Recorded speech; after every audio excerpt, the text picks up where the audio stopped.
Hello दोस्तों, स्वागत है आपका हमारे यूट्यूब चैनल पर। आज हम देखेंगे एनसीएफ यानी एनसीएफ 2005। जानेंगे कि एनसीएफ का क्या काम होता है, किस तरीके से इसे लागू किया जाता है, क्या क्या इसके उद्देश्य होते हैं, इसके बारे में आज हम चर्चा करेंगे। एनसीएफ जिससे संबंधित प्रश्न जो हैं वो आपकी UP TET, C TET, DSSB यानी किसी भी टीचिंग एग्ज़ाम में आपको देखने को मिल जाएंगे। चलिए शुरू करते हैं हम आज का पहला सवाल। शुरू करने से पहले थोड़ा एनसीएफ के बारे में हम जान लेते हैं।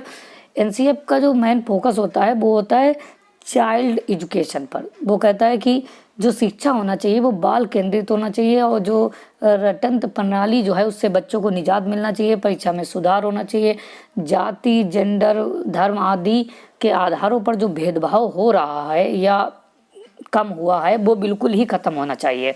एनसीएफ की अगर फुल फॉर्म की बात हम कर दें तो इसको जो एनसीएफ 2005 है इसको कहते हैं नेशनल करिकुलम फ्रेमवर्क, ठीक है, यानी हिंदी में से कहते हैं राष्ट्रीय पाठचर्या 2005, ठीक है।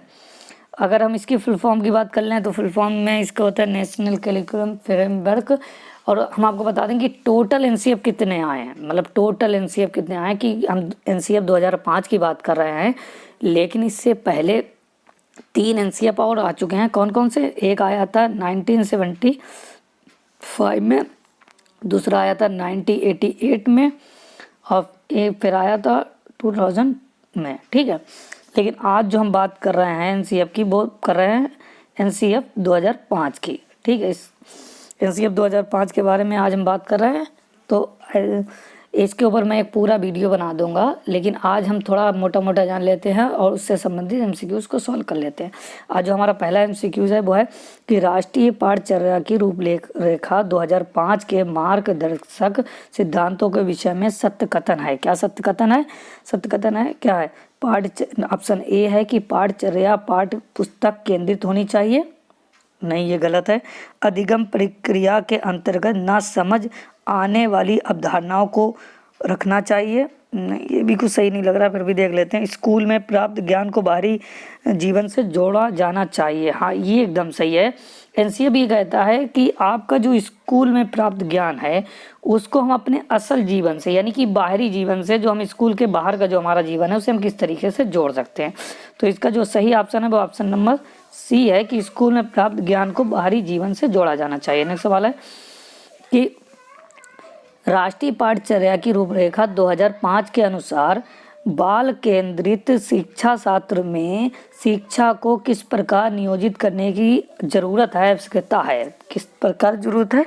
तो इसका ऑप्शन नंबर ए सही हो जाएगा कि अभिरुचियों के अनुसार, यानी कि ये जो स्टूडेंट है, जो बालक है, जो बालिका है, उसकी जैसी अभिरुचियां होना चाहिए, शिक्षा जो होना चाहिए वो उसी के अनुरूप होना चाहिए।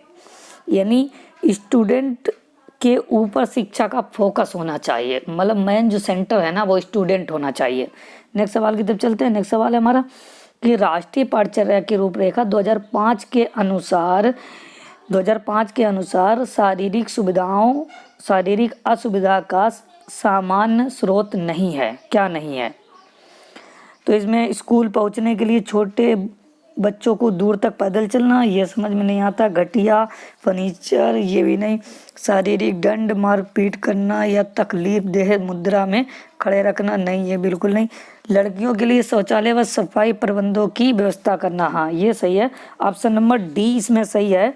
बता रहा है कि एनसीएफ बताता है कि शारीरिक असुविधा सामान्य स्रोत नहीं है। कौन सा नहीं है? लड़कियों के लिए जो शौचालय व सफाई प्रबंधों की व्यवस्था करना, ठीक है। नेक्स्ट सवाल की तरफ चलते हैं। नेक्स्ट सवाल है हमारा कि राष्ट्रीय पाठचर्या की रूपरेखा 2005 के अनुसार सत्य नहीं है। क्या सत्य नहीं है? सभी बच्चों में सीखने की क्षमता होती है, सत्य है। सभी बच्चे स्वभाव में सीखने हेतु प्रेरित रहते हैं। इस बात का आप ध्यान रखें कि इसमें नहीं है पूछा है ये नहीं पूछा है, बल्कि कौन सा ऑप्शन नहीं है वो पूछा है, ठीक है। तो ऑप्शन नंबर सी हो गया कि बच्चे व्यक्तिगत स्तर पर एक ही तरह से सीखते हैं। और नंबर 4 हो गया है कि स्कूल के भीतर व बाहर दोनों जगह सीखने की प्रक्रिया चलती रहती है। देखिए इसमें ऑप्शन सब सही हैं, बशर्ते एक ऑप्शन गलत है, ऑप्शन नंबर सी कि बच्चे व्यक्तिगत स्तर पर एक ही तरह से सीखते हैं। ये कैसे हो सकता है? कोई बच्चे की सीखने की प्रक्रिया तेज है, किसी की स्लो है, कोई देर तक काम करता है तब उसकी समझ में आता है, कोई बहुत जल्दी समझ में लेता है, कोई स्मार्ट स्टूडेंट होता है, कोई स्मार्ट नहीं होता है, कोई एवरेज स्टूडेंट होता है। तो सबकी तो व्यक्तिगत तौर पर एक जैसी नहीं हो सकती है ना। नेक्स्ट सवाल की तरफ चलते हैं। नेक्स्ट सवाल है हमारा कि राष्ट्रीय पाठचर्या की जो रूपरेखा है 2005 के अनुसार कक्षा में शिक्षक की भूमिका कैसी होनी चाहिए? तो इसके ऊपर पढ़ा भी चुके हैं कि एक उत्प्रेरक के रूप में होनी चाहिए, जैसे एक फैसिलिटेटर जो इंग्लिश पेडागोगी में भी पढ़ाया जाता है कि एक फैसिलिटेटर के तौर पे होनी चाहिए। ठीक है। नेक्स्ट सवाल है कि शिक्षक पाठ्य पुस्तक की जानकारी के साथ अन्य संदर्भ जोड़कर ... को पुष्ट और गहन बना सकता है। क्या बना सकता? गहन बना सकता। किसके द्वारा? अनुभव के द्वारा। कह रहा है शिक्षक पाठ्य पुस्तक की जानकारी के साथ अन्य संदर्भ को जोड़कर अनुभव को पुष्ट और गहन बना सकता है। ठीक, समझ में आया? नेक्स्ट सवाल की तरफ चलते हैं। नेक्स्ट सवाल है हमारा कि विवेचनात्मक शिक्षा शास्त्र खुले विमर्श और विविध दृष्टिकोण के माध्यम से ... लेने की प्रक्रिया को सरल बनाता है। कैसे बनाता है? तो जो सामूहिक निर्णय होता है, जो सामूहिक डिसीजन होता है, उसके द्वारा इसको सरल बनाया जा सकता है प्रक्रिया को। नेक्स्ट सवाल की तरफ चलते हैं। नेक्स्ट सवाल हमारा कि एनसीएफ 2005 के अनुसार प्राथमिक स्तर पर भाषा का माध्यम होना चाहिए। क्या होना चाहिए? इंग्लिश होना चाहिए, हिंदी होना चाहिए, मातृभाषा होना चाहिए, संस्कृत होना चाहिए। तो जो एनसीएफ है वो कहता है कि जो प्राथमिक स्तर पर बालक बालिकाएं हैं उनको शिक्षा ना आप इंग्लिश में दीजिए ना हिंदी में दीजिए। हाँ, अगर इन दोनों में से कोई उनकी मातृभाषा है तो उसमें दीजिए। यानी कि एनसीएफ जोर देता है कि प्राथमिक स्तर पर जो भाषा का स्तर होना चाहिए, जो भाषा का माध्यम होना चाहिए, वो मातृभाषा होना चाहिए। ठीक है। नेक्स्ट सवाल की तरफ चलते हैं। नेक्स्ट सवाल है कि एनसीएफ 2005 के अनुसार बच्चों के आकलन का सही तरीका है। क्या सही तरीका है? वार्षिक परीक्षाएं होना चाहिए, दैनिक गतिविधियां होना चाहिए, अर्धवार्षिक परीक्षाएं होना चाहिए, या इनमें में से कोई नहीं। तो जो एनसीएफ के अनुसार बच्चों का जो आकलन है वो दैनिक गतिविधियों के आधार पर होना चाहिए, जो एक सही तरीका नज़र भी आता है। क्योंकि अगर हम बच्चों को वार्षिक उनका आकलन करेंगे तब हम उनका आकलन करेंगे और वो रिजल्ट अच्छा नहीं आएगा, मतलब उन्होंने अच्छा नहीं सीखा, तब समय नहीं बचेगा कि हम उनमें इम्प्रूवमेंट कर सकें। उसके लिए उनका टाइम खराब होगा। इसलिए एनसीएफ के अनुसार दैनिक गतिविधियों के आधार पर जो है हमें उनका आकलन करना चाहिए, और आकलन जो हो वो सही तरीका जो है वो दैनिक गतिविधियां हैं। नेक्स्ट सवाल की तरफ चलते हैं। नेक्स्ट सवाल है हमारा कि भीड़ भाड़ वाली कक्षाओं में ... अध्यापक की बात करना निरर्थक है। किस तरीके का है? निरर्थक कैसा है? तो जो सृजनशील अध्यापक हैं, जो सृजनशील, मतलब कहने का मतलब यह है कि भीड़ भाड़ वाली कक्षाओं में सृजनशील अध्यापक की बात करना निरर्थक है। ठीक है। मतलब वो आरटीई भी कहता है कि 30 स्टूडेंट पे एक टीचर होना चाहिए, यानी एक टीचर पर 30 स्टूडेंट होना चाहिए, यानी 30:1। ठीक है।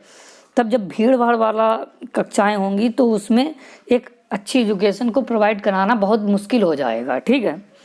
नेक्स्ट सवाल की तरफ चलते हैं। हमारा नेक्स्ट सवाल है कि यदि बच्चे फेल होते हैं तो वे दर्शाते हैं, क्या दर्शाते हैं? अपनी असफलता को, स्कूल की असफलता को, समाज की असफलता को, या परिवार की असफलता को। तो यदि बच्चे जो फेल होते हैं, सफल होते हैं, तो वो दर्शाते हैं स्कूल की असफलता को, कि स्कूल ने सही तरीके से बच्चों के सर्वांगीण विकास में योगदान नहीं दिया और उनका जो सीखने की प्रक्रिया थी उसको कंटिन्यू नहीं रख पाए। नेक्स्ट सवाल की तरफ चलते हैं। नेक्स्ट सवाल है हमारा कि राष्ट्रीय पाठचर्या की रूपरेखा 2005 यानी एनसीएफ 2005 के अनुसार गणित शिक्षण का लक्ष्य होना चाहिए। कैसा होना चाहिए? तो गणित के बारे में हमने इससे पहले एक वीडियो बनाया था, उसमें बताया था कि गणित जो होती है वो तार्किक ढंग पर आधारित होती है।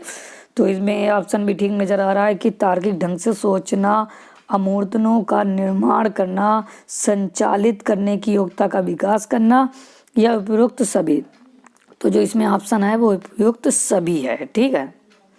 नेक्स्ट सवाल की तरफ चलते हैं। उम्मीद है कि अगर आपको वीडियो पसंद आए तो लाइक करें, सब्सक्राइब करें और अपने दोस्तों के संग शेयर करें। नेक्स्ट सवाल है कि डॉट डॉट खाली जगह की चिंताओं के प्रति जागरूकता को संपूर्ण स्कूली पाठचर्या में व्याप्त होना चाहिए। कैसा होना चाहिए? तो यहाँ पे जो ऑप्शन होगा वो ऑप्शन नंबर बी सही होगा, यानी पर्यावरण की चिंताओं के प्रति जागरूकता को संपूर्ण स्कूली पाठचर्या में व्याप्त होना चाहिए। कहने का जो मतलब है कि स्कूली स्तर पर जो पर्यावरण है उसके प्रति बच्चों को जागरूक किया जाना चाहिए, जिससे कि हमारा जो एनवायरनमेंट है उसके प्रति बच्चों की जागरूकता बनी रहे और भविष्य में वो इसके इम्पोर्टेंस को समझ सकें। ठीक है। नेक्स्ट सवाल है कि कला विषय को स्कूली शिक्षा के किस स्तर पर शामिल किए जाने पर बल देना चाहिए। कह रहा है, एक बार फिर से मैं क्वेश्चन को दोहरा रहा हूँ कि कला विषय को स्कूली शिक्षा के स्तर पर शामिल किए जाने पर बल देना चाहिए। तो इसका जो ऑप्शन नंबर डी सही हो जाएगा, यानी इन सभी पर। कैसे? जो पूर्व प्राथमिक हैं, जो प्राथमिक है या जो उच्च प्राथमिक है, उन पर। ठीक है। नेक्स्ट सवाल की तरफ हम चलते हैं। नेक्स्ट और आखिरी सवाल है हमारा कि एनसीएफ 2005 किस सूझबूझ के आधार पर पाठचर्या के बोझ को कम करने पर बल देता है। तो जो बल देता है वो शिक्षा के बोझ को कम करने पर बल देता है। इसके अनुसार बच्चों की जो शिक्षा है वो उनके असल जीवन से कनेक्ट होना चाहिए, यानी उनके स्कूल के साथ साथ उनके बाहरी जीवन से कनेक्ट होना चाहिए।